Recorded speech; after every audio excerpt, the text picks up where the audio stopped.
बलिया सा पास बनोट घीचे में अब चोली बाजार में बोली न बोली लहंगा न कर पीछे बलिया बलिया सा पास बनोट घीचे में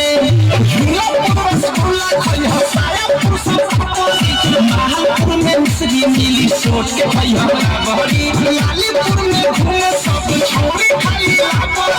जाए के तेरी खाना भरी जवानी के मुर्गा बहरी जाता रहा तू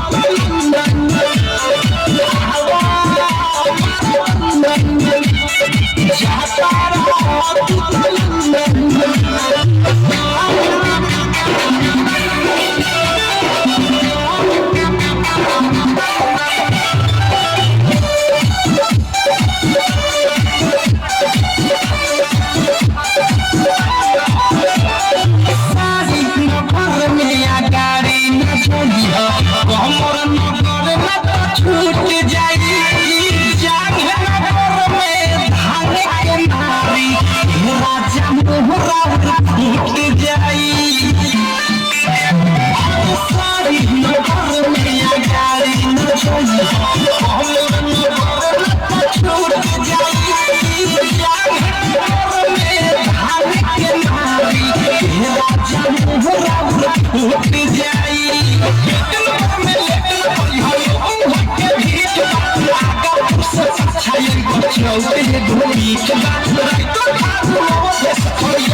मिठाई से मीठ